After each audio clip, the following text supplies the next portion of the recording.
So I've gotten in this habit of being a little bit behind where I should in the year, and so what I would end up doing is like 2 or 3 weeks after some one of the feast days or something, then I would give the message on it and I would label it as a reflection. Okay, well, I'm trying to get ahead of doing that this time, and if you can sort of tell by this title slide, it's called Rededication and the Ongoing Holy War.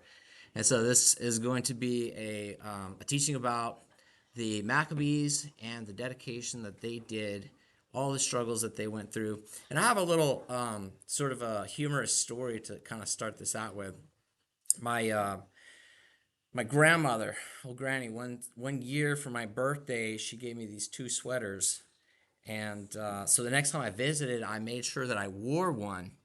But when I come through the door of her house and she sees me, of course, what she says is, "Oh, Nathan, what, you didn't like the other one?" But I was 2 steps ahead of that. I took off the outside sweater and I was wearing the other one underneath. And I said, I liked them both so much I couldn't decide, so I wore them both.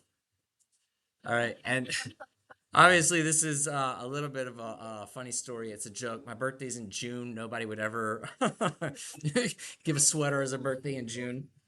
Um, but really, the point of that is that this is like a no-win situation, and actually, I came out on top, I think. Um, I did, and 100% if I wore both of them. So to start out with, I have kind of two major objectives, not things that I object to, objectives, not objections. And so one is to first understand the prophetic significance of the story of Hanukkah from Maccabees based on the book of Daniel. So we're kind of going to be overlapping those prophecies. And then I think when you see prophecies fulfilled, you inherently inspire faith in the words that are contained in our scriptures. And then, secondly, to show you how important the Maccabees were and still are, that their mission is one that is ongoing and it's still important. All right, so why does the story of Hanukkah inspire faith? Um, so let me show you. And to get into that, first of all, I want to talk about um, the book of Maccabees. I really wish that the book of Maccabees was considered scripture, and actually, to some people, it is. It is to the Catholics, and it is to the Orthodox churches, the Russian, and funny enough, the Greek Orthodox Church, and they actually consider the book of First and Second Maccabees in their canonized scripture. But when our group that we follow made the list, they excluded Maccabees. Actually, the Jews and the Protestants both exclude Maccabees from the canonized scripture. But I don't think that means that we should not use it, and I don't think that it means it's not historically accurate. Because if you look at what the scholars say, and I would point you to Carl Grimm and Abraham Geiger, both famous scholars in this sort of textual criticism area. They both definitely believe it's very historically accurate.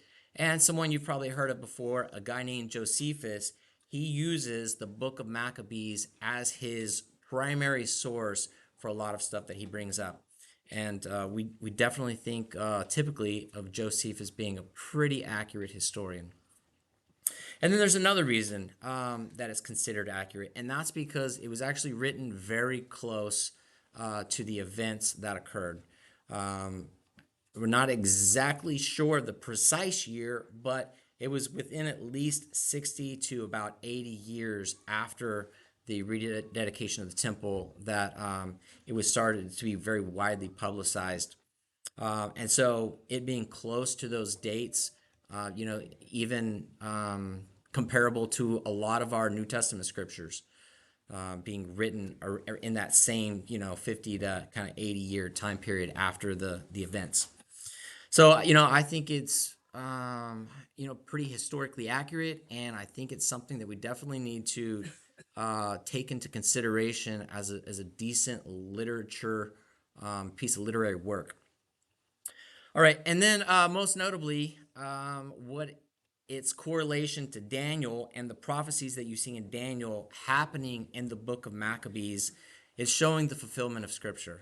All right, and like I said, I think when you see prophecies fulfilled, when you have them recorded, they are historically accurate. This is something to take note of, and you can definitely learn from it.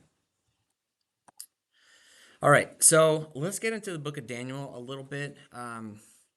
Some of this All right, so Daniel lays out a couple series of prophetic visions, and in these multiple prophetic visions, he lays out a series of kingdoms on a timeline, kingdoms and characters that will rule in several different periods, essentially all the way up until the end of the current age when God establishes his throne.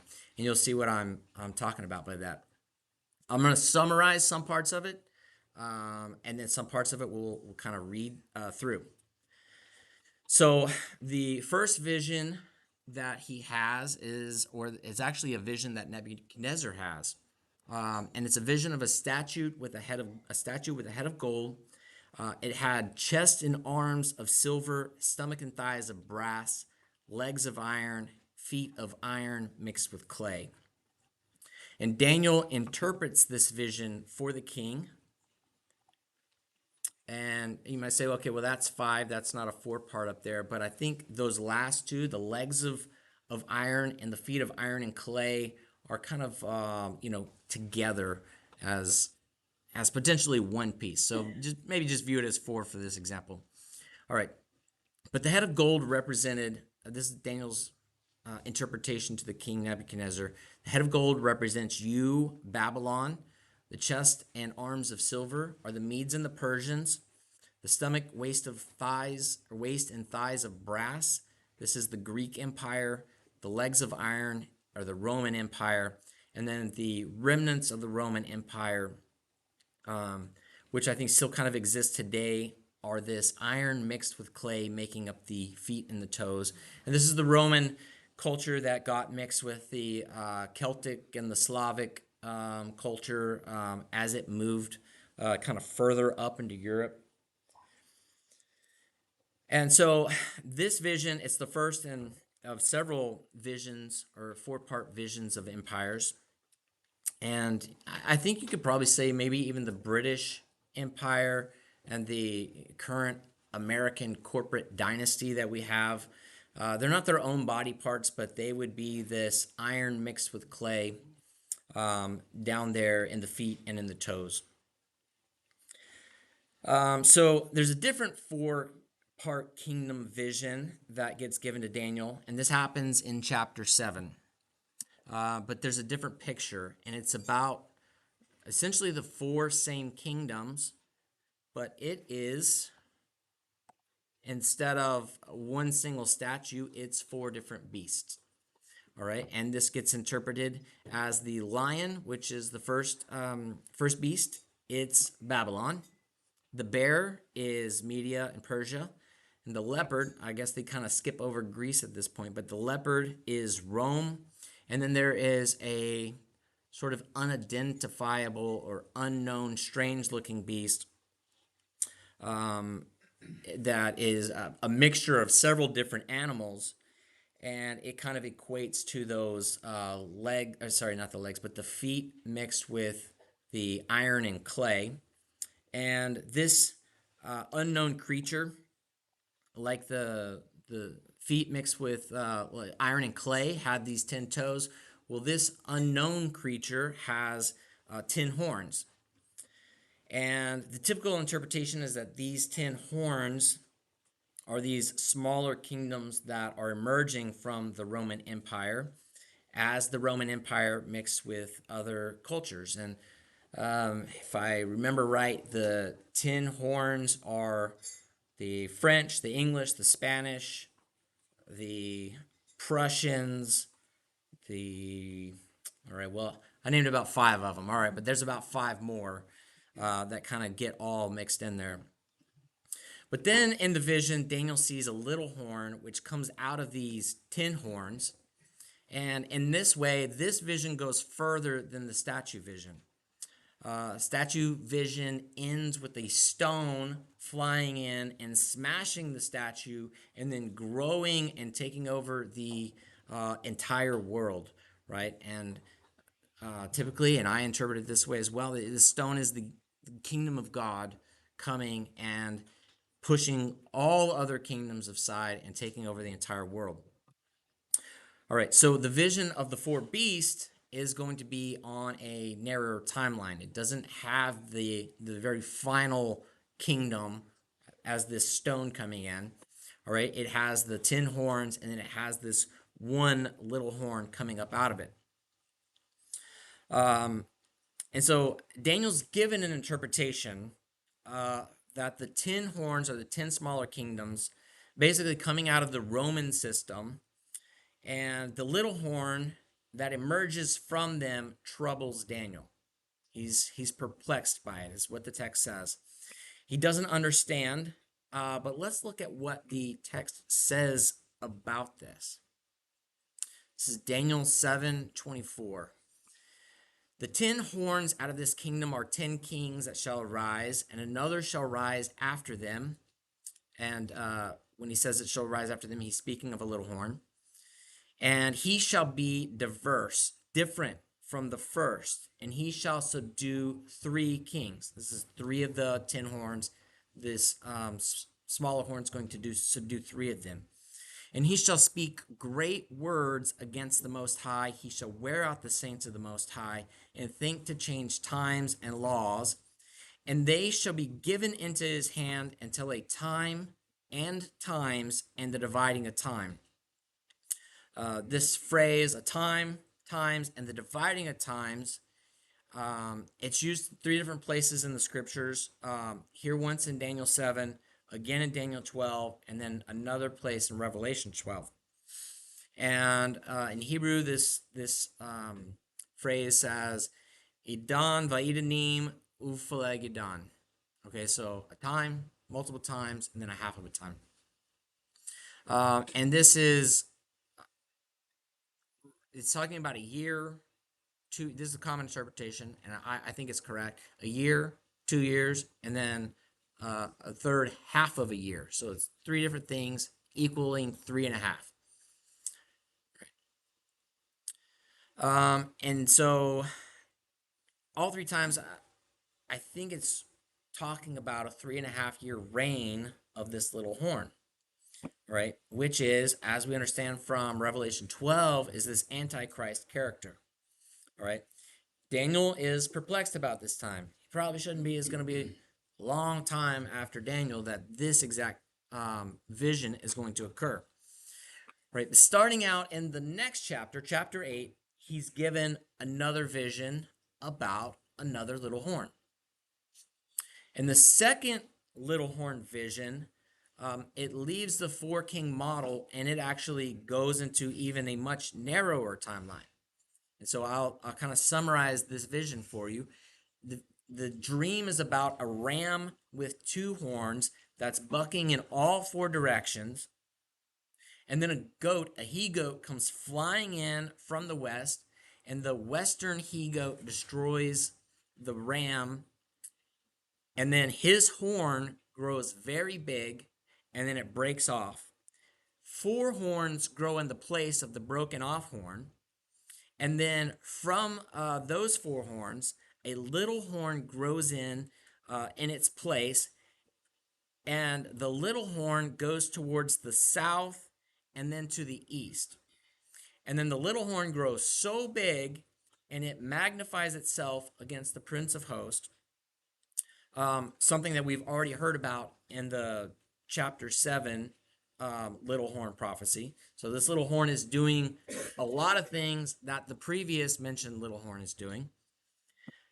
And then Daniel overhears an interpretation of this in a dream. He views these 2 saints that are talking about this interpretation. And this is what it says from Daniel chapter 8 verses 13. Then I heard one saint speaking, and another saint said, and to that certain saint which spake, how long shall be the vision concerning the daily sacrifice and the transgression of desolation, to give both the sanctuary and the host to be trodden underfoot? So it's a question about a length of time. And then he said unto me, unto 2,300 evenings and mornings, and then shall the sanctuary be cleansed. And it turns out that to the day, exactly 2,300 evening and morning sacrifices pass from the time that the sacrifice stopped until it restarts after the Maccabees rededicate the altar at the temple.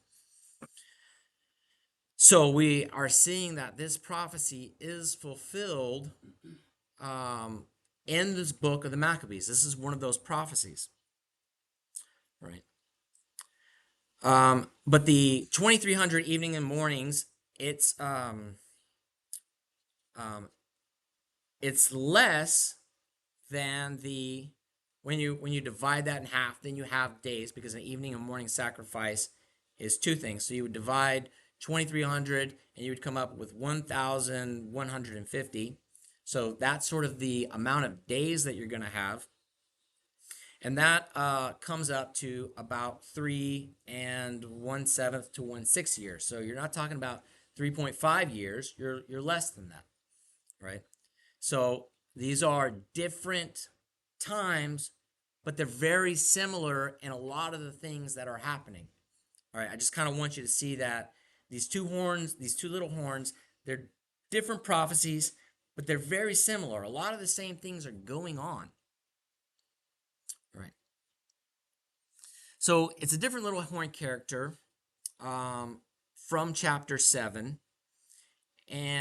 And we see the ram and the he-goat, and all the horns are kind of translated for Daniel going into verse 20. So let's look at that.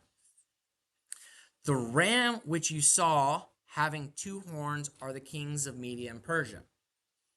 And the rough goat is the king of Grecia, and the great horn that is between his eyes is the first king.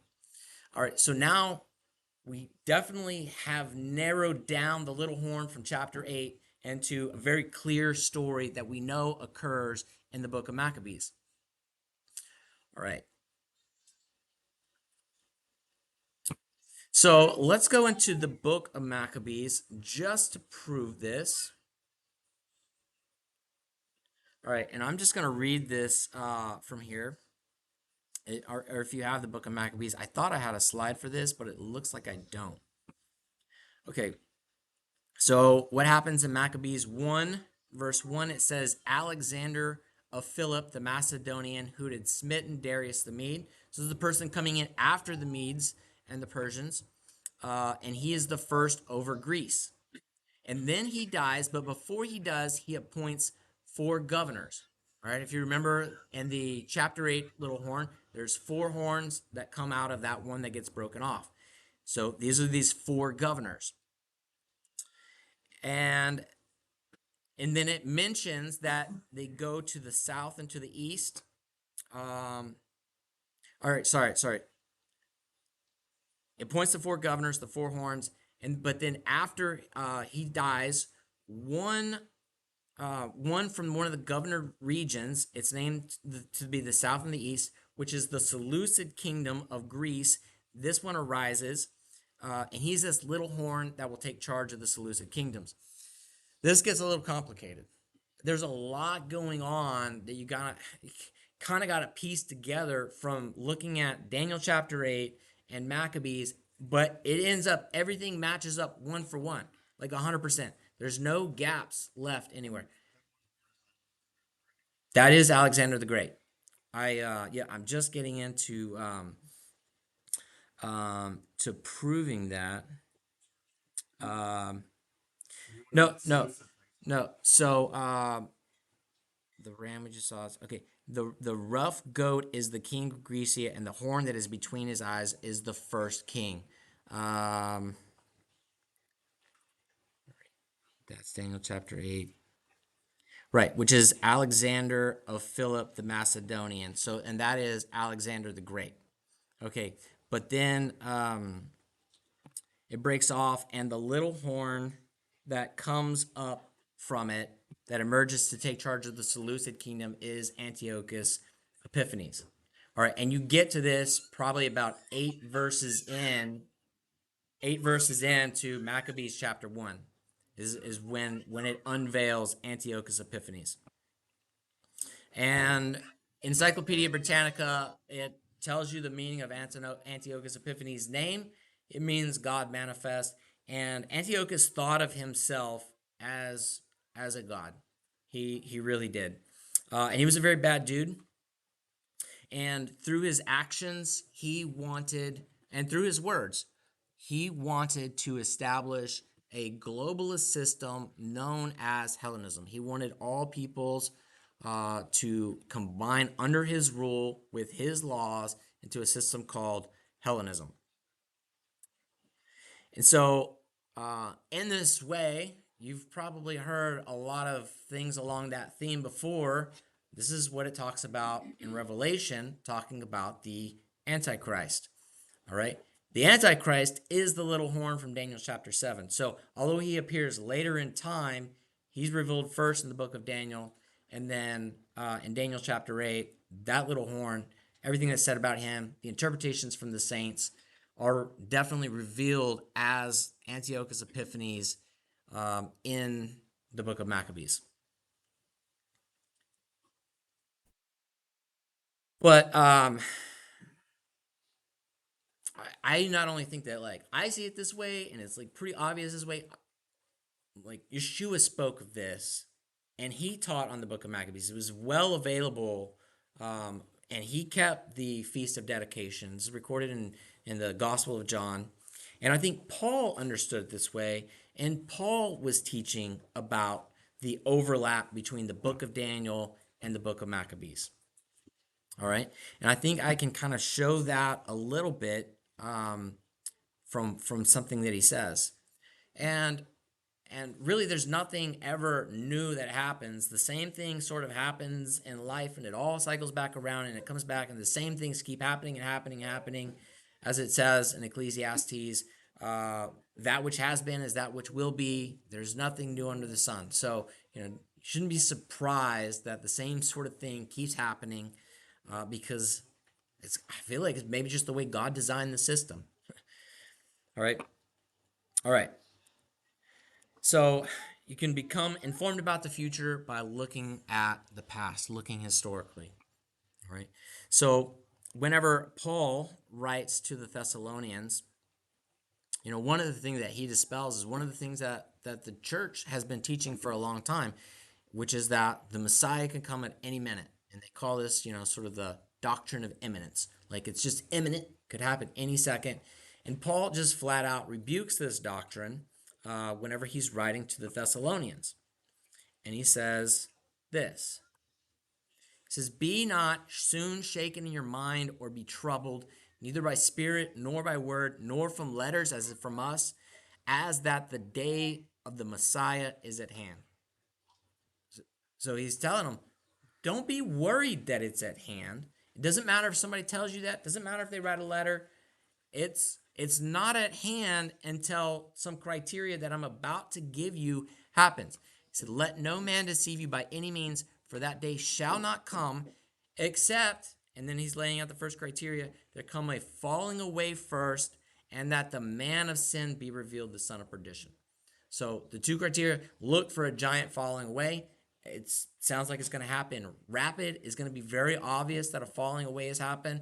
And then second, that this man of sin is revealed, the son of perdition, who opposeth and exalteth himself above all that is called God or that is worshipped, so that he as God sitteth in the temple of God, showing himself that he is God. This is a very specific thing that has to happen. He says all of this is going to happen, so don't be worried about people telling you that like it's imminent, because there's a criteria. Okay, and he says, and so they must have evidently been written to and said that it's imminent, because he tells them here at the very bottom of it, he says, "Remember you not that when I was with you, I told you these things. So he's like, I had told you this, and now you're writing me letters. I'm guessing this. They're writing him letters saying it could happen any second. And then he says, no, there's criteria. Don't you remember? We already talked about this. So he's at Thessalonians, and it's recorded that he's there about 3 weeks. And so he's sitting here teaching them the book of Daniel, the book of Maccabees. He's going over this, and he has to remind them, I already told you about this. Okay. Well, I guess I do have Maccabees 1 8 through 15 here. So Alexander, and this is kind of proving that, like that first horn with the four horns that come after it, with the little horn that comes after it, all right, is lining up with the Daniel prophecy. And so I'll read this. Alexander reigned 12 years, and he died, and his servant made themselves king, everyone in his place. And they put crown upon themselves after his death, and their sons after them many years, and the evils were multiplied in the earth. And there came out of them a wicked root. So these are the four governors that took place after Alexander the Great. And then a wicked root, the little horn comes up. It's who? Antiochus, surnamed Epiphanes, son of Antiochus the king, who had been a hostage at Rome. He reigned in the 137th year of the kingdom of the Greeks. And in those days, there came out of Israel wicked men who persuaded many, saying, let us go and make covenant with the heathen that are round about us, for since we departed from them, we have had much sorrow. This is a pretty close thing to kind of what Paul was telling the Thessalonians, right? There's men in Israel that are going around trying to pull people away from the laws, from the traditions, from the religion of their fathers, saying, let's go make a covenant with the heathen. Let's go mix in with them and do with them. Remember, they brought us a lot of good times, is what these people are saying. And then after Paul mentions the following way, he says, then that man of sin is going to be revealed, and he is going to put himself in the temple and desolate the altar. And it's not super conclusive, but we have, some information there that definitely looks to correlate, right? All right, and then in 14, it says, whereupon they built a place of exercise at Jerusalem according to the customs of the heathen. So now they're just accepting it into Jerusalem, where the temple is. They're building statues, idols, false god altars for people to start doing idolatry in Jerusalem, and made themselves uncircumcised, forsook the holy covenant, joined themselves to the heathen, and were sold to do mischief.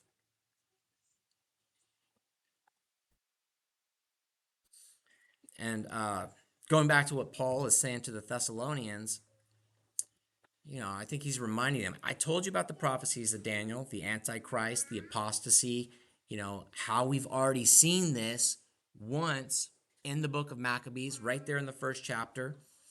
And he says in 2:7, 2 Thessalonians 2:7, for the mystery of lawlessness is already at work. Only he who now restrains it will do so until he is out of the way. And what's the mystery of lawlessness? We have this phrase here. What is this mystery of lawlessness? Anybody got an answer they want to throw out for that?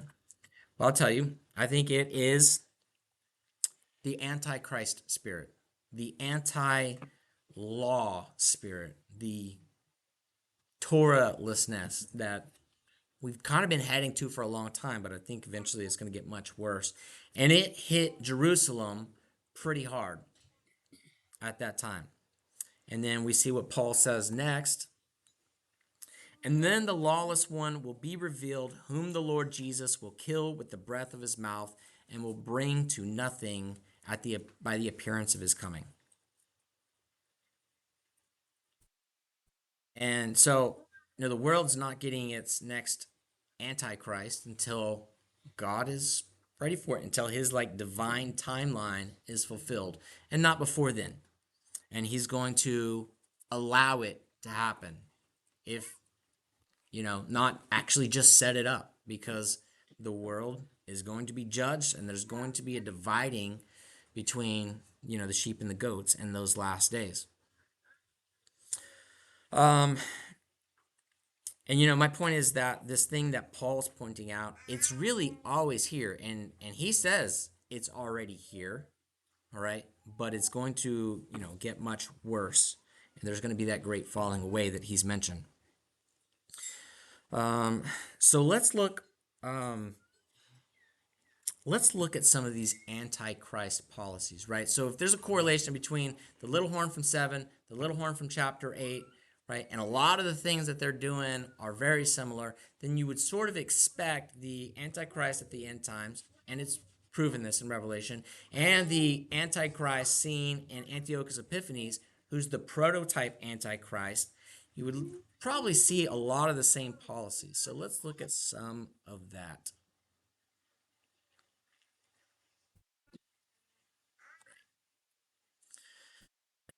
So, what are his policies? Moreover, King Antiochus wrote to his whole kingdom that all should be one people. I've already talked about globalism, New World Orders, one world government Antiochus wanted. And in 42, and everyone should leave his laws. And so all the heathen agreed according to the commandment of the king. Yea, many also of the Israelites consented to his religion. They sacrificed unto idols, they profaned the Sabbath. For the king had sent letters by messengers unto Jerusalem and the cities of Judah, that they should follow the strange laws of the land, and forbid burnt offerings, and sacrifice and drink offerings in the temple, that they should profane the Sabbaths and the festival days. They should pollute the sanctuary and the holy people. They should set up altars and groves and chapels of idols, and sacrifice swine's flesh, unclean beast, and that they should also leave their children uncircumcised, and make their souls abominable with all manner of uncleanness and profanation. And this is important. To the end, to the end means for the purpose. What's his purpose? To the end they might forget the law and change all the ordinances.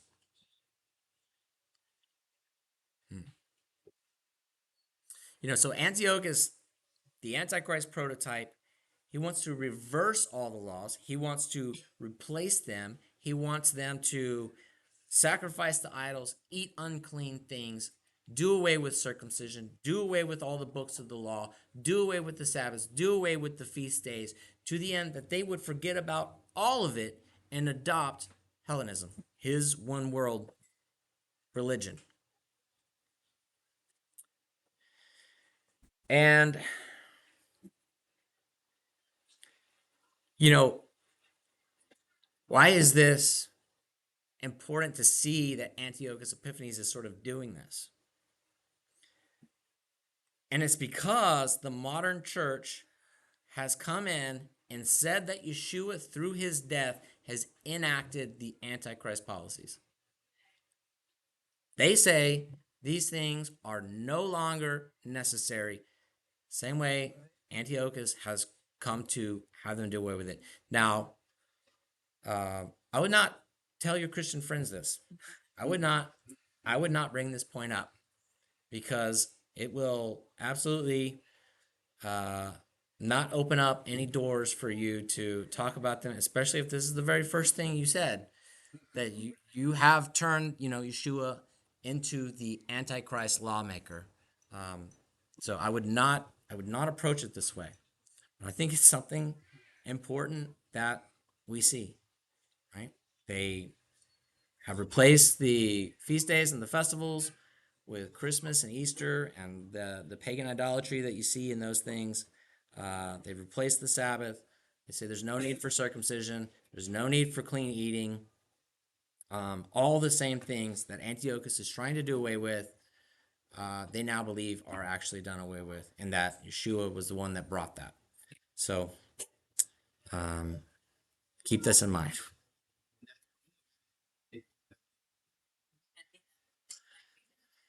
That's a good point. And I think it's pretty ironic that the Greek Orthodox have it canonized. I think that's just a good bit of irony there. Um, all right, and continuing on, and whosoever would not do according to the commandment of the king, he said he should die. And then 6 verses down. And when they had rent in pieces the books of the law which they found, and they burnt them with fire, and whosoever was found with any book of the testament, or if any committed to the law, the king's commandment was that they should put him to death. So let's take a second. Let's look at how the Maccabees respond to Antiochus and his decree.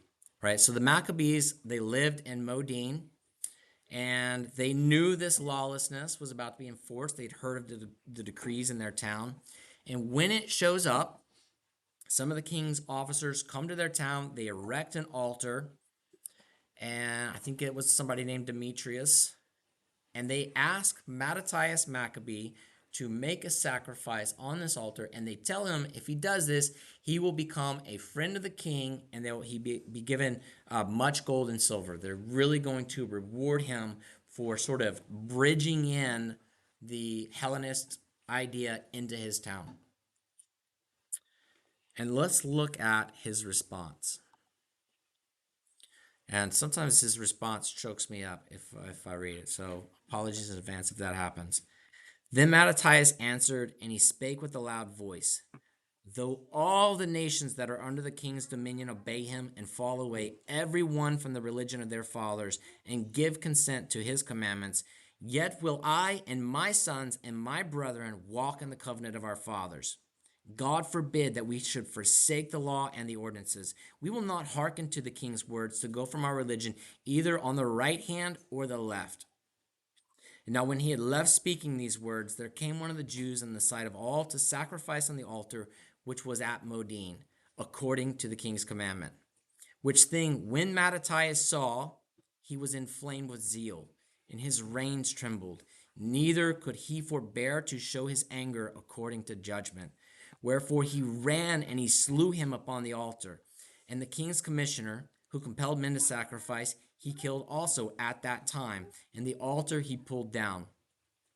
Thus dealt he zealously for the law of God, like as Phinehas did unto Zimri the son of Salu. And Mattathias cried throughout the city with a loud voice, saying, Whosoever is zealous for the law and maintaineth the covenant, let him follow me. So he and his sons fled into the mountains and left all that ever they had in the city. And so, what happens next is they and their families flee. They go into the wilderness, and there they can keep the law. They can avoid becoming contaminated with Hellenism or killed for not abiding by it. And God blesses them. Mattathias dies there of an old age. And before he does, he charges his 5 sons to resist the king and to fight for their faith and the covenant that they had been given and uphold the Torah. And I mean, I really think everybody should read a lot of what he says there. It's very, very powerful. You should at least, coming into the season that we're about to have, which is, the season of Hanukkah, you should pull Maccabees out and you should read it. And you should do it every year. It's a really good reminder. And so Mattathias puts Judah in charge of sort of heading up what the sons are going to be doing. And there were other Jews that fled with them. So it's not just Mattathias' family, but people had started fleeing out and meeting with them to avoid forced apostasy. And together they start forming this small fighting force. And here's the next thing that I want you to see in the story is that God really, really blesses their faithfulness. Not only did he provide for them in the mountains and the wilderness where they were, but he gave every battle to them. And the first one to come out is Apollonius. the warrior, he comes out with a what the text calls a great host, a very large amount of people. Judah battles him, he kills him, and they win. Then next, Saron, a prince of Syria, takes an army which is described as a mighty host. They come out to battle and kill the Maccabees, and this is what it says about that battle in Maccabees 3:17. Who, when they saw the host coming to meet them, said unto Judah, how shall we be able, being so few, to fight against so great a multitude and so strong, seeing we are ready to faint with fasting all this day? Unto whom Judah answered, it is no hard matter for many to be shut up in the hands of a few, and with the God of heaven it is all one, to deliver with a great multitude or a small company. For the victory of battle standeth not in the multitude of a host, but strength cometh from heaven. They come against us in much pride and iniquity to destroy us and our wives and children and to spoil us. But we fight for our lives and our laws. Wherefore the Lord himself will overthrow them before our face. And as for you, be not afraid of them. And so Judah and his small band that day killed 800 in battle, and the rest fled. Then Antiochus hears about their defeat, and he becomes enraged, and he sends his army to destroy them. And here's the amount of the army: 40,000 foot soldiers, 7,000 horsemen, uh, an unnumbered amount of armor-clad elephants with these boxes on them where they have archers and all sorts of other spear throwers and everything like that. And Judah and his men are numbered at 3,000. 3,000. All right. They fasted, they prayed, and they took up a collection of first fruits. Now, this is like very interesting to me. And in the prayer that they do before this battle, they ask the God of heaven to give them back the temple so they could bring a first fruits offering.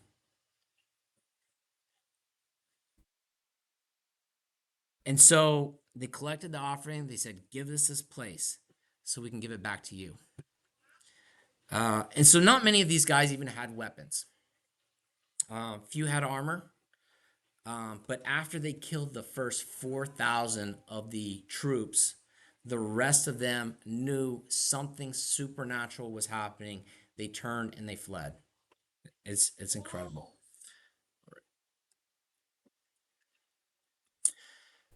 So it was a fear of this supernatural force that came with Judah Maccabee, and it made every soldier in the Greek army tremble. This is, I think, this is a like a tapestry that's sort of made up of a collage of different events that happened in the story. And this is them, I think, bringing their first fruits once they had rededicated the temple. Um, But it's just amazing, right? This really small ragtag group of rebels against trained, hardened, heavily armored Greek and Syrian professional soldiers um, win the day every time and decisively, right? So God answered the prayers of these faithful men, and he gave them every victory until they had won back Jerusalem.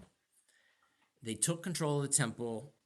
Um, And really, they had this core motivation of every single one of these faithful Hebrew warriors. And it was the belief that not forsaking the law of God was more important than life itself. All right. And so that was this like dedicational spark that finally lit the menorah in the temple to rededicate that temple as a sanctuary for God. And so, let me ask you this, right? So the church says that these laws are abolished, right? An earthly temple is essentially pointless. Defilement of food is no longer a thing. Circumcision, the sign of the covenant, it's essentially meaningless. you can kind of do whatever you want with these institutions as they are abolished, right?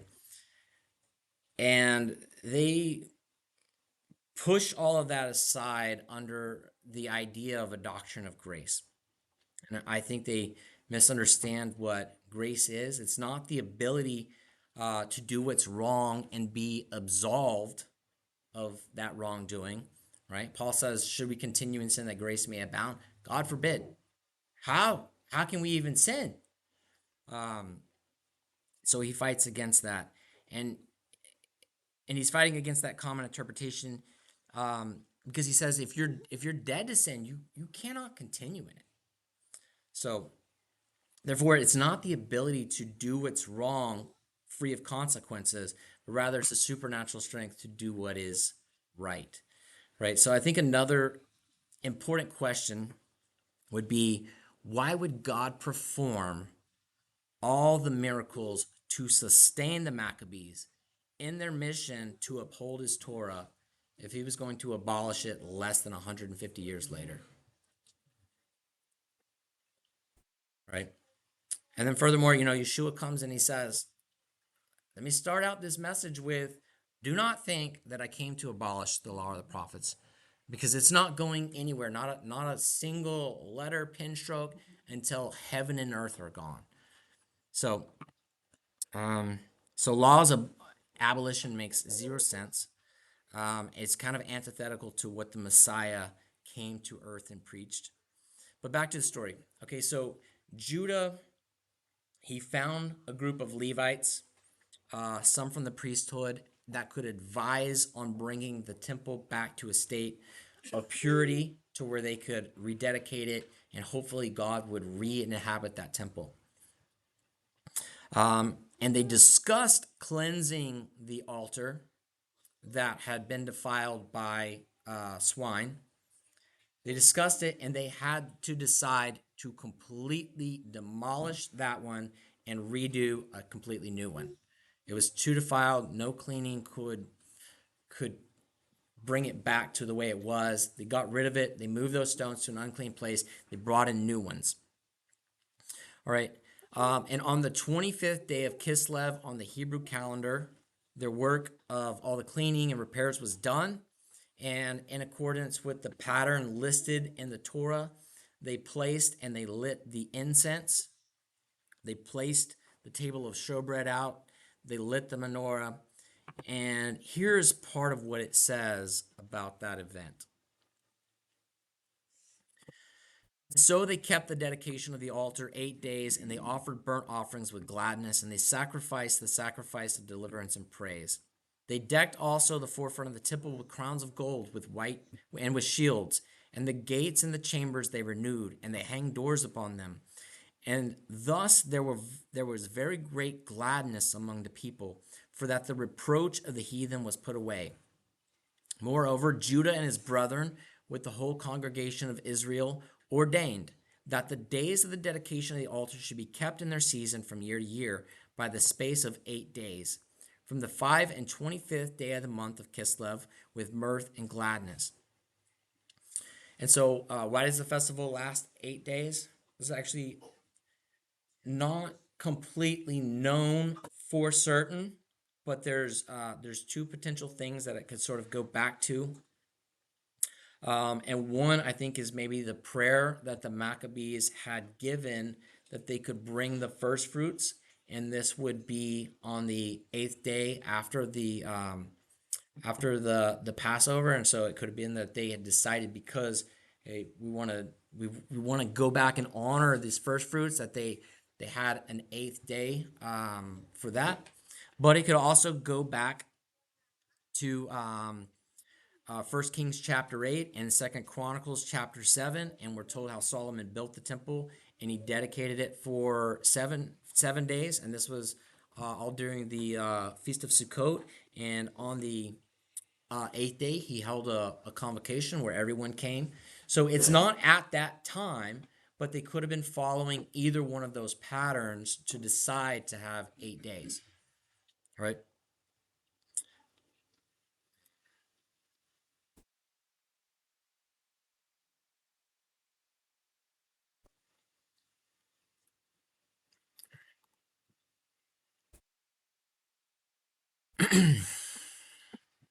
But there's you. I'm sure you've heard it.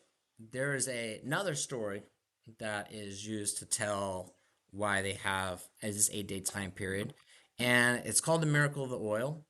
And it goes something like this: They had finished cleaning it. They wanted to light the menorah. They found one jar of oil, and they had to make a decision. Okay, we're ready, but we only have one oil. It's not enough, until we can get more oil. It's only going to last one day. Let's not put it off. They lit the menorah, but instead of burning up in one day, it lasted 8 days. You've probably heard this story. It's a pretty common story that's told. But there's a problem with the story, actually. It's not recorded in history anywhere. All right. It's not in the book of Maccabees, and if this story had happened, they would have recorded it, I think.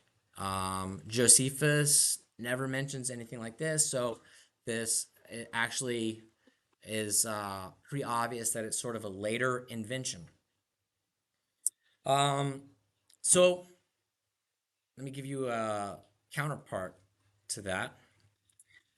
The story is not factual, but I think that a reason like this story is told is to essentially highlight a theme that is everywhere throughout the story of Hanukkah in the book of Maccabees. And it's the theme of miraculous sustainment. All right. It's in the same spirit of the Shehekianu blessing that's said at the beginning of Hanukkah. And specifically, the part is Shehekianu, Vahigianu, Vahikimanu, Lizman Hazeh. The Lizman Hazeh has brought us to this time, that has sustained us to reach this time. And throughout all the trials that the Maccabees went through, fleeing into the mountains and the desert with their families, trying to get food, sort of living out in the elements. And not only that, right, they're out there in these conditions making war, successful war against the greatest military that really the world had probably ever seen.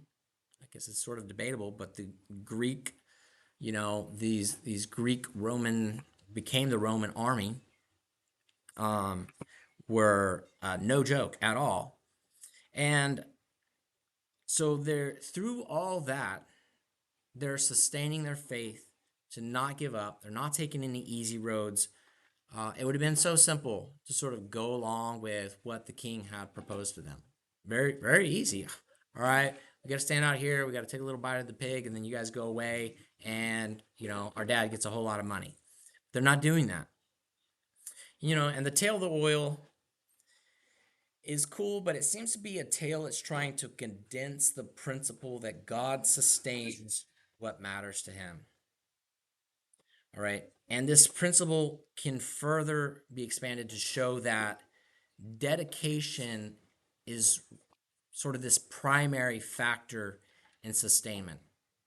So, if you use the story to show that once the temple was dedicated to God and thus he sustained the lights, right?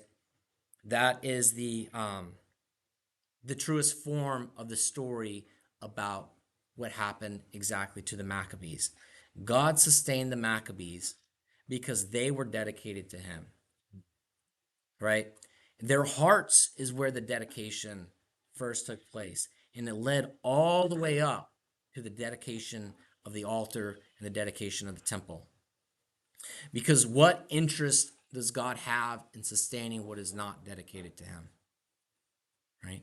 He had already let the temple go because it was not dedicated to him. All right. And so, in fact, the principle is even easier to see on the inverse, right? God does not sustain the things that he does not ordain, right? So, and you see this all throughout Scripture, right? After the 10 spies, they commit their sort of wicked report, the treasonous report, and then Moses tells them what's going to come out of this.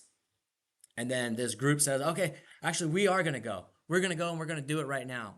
And then God tells them in Deuteronomy 14:42 through 45, do not go up. The Lord is not among you. All right. Or you will be struck down before your enemies. For there the Amalekites and the Canaanites are facing you. You will fall by the sword because you have turned your back from following the Lord. The Lord will not be with you. And then it continues to go on, and yeah, they got entirely defeated. And I think that they were probably a very large group against a small group. And God overturned them and let them fall into the hands of a much smaller enemy. All right, it happens all throughout history. The principle being that, if Yah ordains it, he sustains it. If it's dedicated to him, he has an interest in sustaining it. Okay. And so, remember, Paul said that the mystery of lawlessness is already at work. So, have no doubts about that. Spirit of lawlessness being the spirit of the Antichrist, and its main purpose, as demonstrated by the decrees of Antiochus and the future decrees that are prophesied through Revelation, that potentially we and certainly our descendants, whether near or far descendants, are going to see those decrees being given again to pull you away from God and pull you into the will of the Antichrist, the lawless one. All right. So why is Hanukkah important? I think it's a reminder to repel and reject the Hellenist pursuits of the Greeks, like our ancestors, to be sustained and be rededicated continuously to the Creator and the Messiah. For without Him, there is no purpose or thing to be dedicated to. So with that, any questions or comments? Tim and A couple of things. There's talked about Yeshua kept Hanukkah. I believe that's absolutely true.